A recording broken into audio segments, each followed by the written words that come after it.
নিশ্চিত করা, সুশাসন জোরদার এবং টেকসই অর্থনৈতিক প্রবৃদ্ধি ত্বরান্বিত করতে চার্টার্ড অ্যাকাউন্ট্যান্টরা গুরুত্বপূর্ণ ভূমিকা পালন করছে বলে মন্তব্য করেছেন তথ্য ও সম্প্রচার মন্ত্রী জহির উদ্দিন স্বপন। তিনি বলেন, নতুন চার্টার্ড অ্যাকাউন্ট্যান্টদের উদ্ভাবনকে আলিঙ্গন করে পরিবর্তনের সাথে খাপ খাইয়ে নিজেদের কৌশলগত পরামর্শক ও আর্থিক খাতে নেতৃত্বের ভূমিকা রাখতে হবে। আরাফাত হোসেনের প্রতিবেদন। শনিবার রাজধানীর একটি হোটেলে চার্টার্ড অ্যাকাউন্ট্যান্ট হিসেবে স্বীকৃতিপ্রাপ্তদের সাফল্য উদযাপন অনুষ্ঠানে যোগ দেন তথ্য ও সম্প্রচার মন্ত্রী।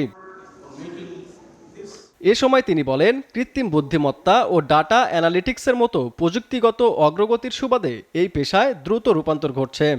টালি বুক থেকে লেজার বুক থেকে এখনকার ইআরপি পর্যন্ত সর্বশেষ আর্টিফিশিয়াল ইন্টেলিজেন্সের এনগেজমেন্ট আপনাদের পেশাকে একটা ভিন্ন মাত্রায় নিয়ে গিয়েছে। পেশাগত দক্ষতা অর্জন করাই আপনাদের জন্য কাজ হবে না। আপনাদের জন্য আমি বিশ্বাস করি নতুন ইকোসিস্টেমের যে নতুন চ্যালেঞ্জ, এই চ্যালেঞ্জকে আলিঙ্গন করা এবং এই চ্যালেঞ্জকে সাথে নিয়ে সভ্যতাকে, নিজের দেশকে এবং নিজের পেশাকে একই সাথে আপনাদেরকে সমৃদ্ধ করতে হবে। অনুষ্ঠানে সমাবর্তন বক্তা হিসেবে বক্তব্য দেন নর্থ সাউথ বিশ্ববিদ্যালয়ের প্রফেসর ডক্টর সলিমুল্লাহ খান। বলেন, হিসাববিদদের ভূমিকা শুধু আর্থিক ব্যবস্থাপনায় নয়, বরং অর্থনৈতিক ও সামাজিক কাঠামোর গুরুত্বপূর্ণ বুদ্ধিভিত্তিক ভিত্তি। আমি উচ্চতর বেতনে চাকরি পাবো, আমার সামাজিক মর্যাদা বৃদ্ধি পাবে, ব্যক্তিগতভাবে আমি লাভবান হব, সেটা হচ্ছে লেখাপড়ার চাহিদা। কিন্তু লেখাপড়ার সরবরাহ, সাপ্লাই কেন করে আমরা করি? কারণ জাতি গঠন যেটা বলেন, ন্যাশন বিল্ডিং, যেটার নাম আধুনিককালে দাঁড়িয়েছে অর্থনৈতিক উন্নতি, সেখানে চার্টার্ড অ্যাকাউন্ট্যান্টদের ভূমিকা কী? আমি আমার যে মেসেজ দিয়েছি তাতে লিখেছি, চার্টার্ড অ্যাকাউন্ট্যান্ট হলো অর্গানিক ইন্টেলেকচুয়ালস। প্রযুক্তি ও কৌশলগত চিন্তার সমন্বয়ে নতুন প্রজন্মের হিসাববিদরা দেশের অর্থনৈতিক অগ্রগতিতে গুরুত্বপূর্ণ ভূমিকা রাখবেন, এমন প্রত্যাশা ব্যক্ত করেন বক্তারা। আরাফাত হোসেন, এসএটিভি, ঢাকা।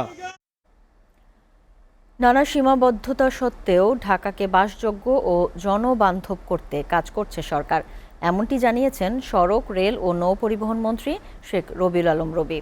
রাজধানীর হাজারীবাগে বিশেষ পরিচ্ছন্নতা ও মশা নিধন কার্যক্রমের উদ্বোধন শেষে মন্ত্রী আরও বলেন, ঢাকার অনেক এলাকাতেই পরিকল্পিত নগরায়ন হয়নি। সুনাগরিক হিসেবে শুধুমাত্র সরকারের উপর দায় না চাপিয়ে সপ্তাহে অন্তত 1 ঘন্টা স্ব এলাকায় স্বেচ্ছাশ্রমে অংশ নিতে জনগণকে আহ্বান জানান তিনি আরও বলেন, বর্জ্য সংরক্ষণ ও ব্যবস্থাপনাকে আরও জোরদার করতে কাজ করছে সরকার।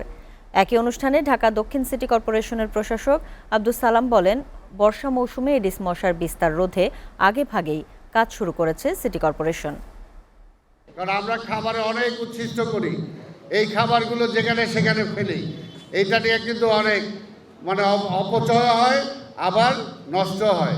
তো সেই কারণে প্রথম আমরা ওইখান থেকে শুরু করি যে আমি আর আজকে থেকে কোনো কিছু রাস্তায় ফেলবো না।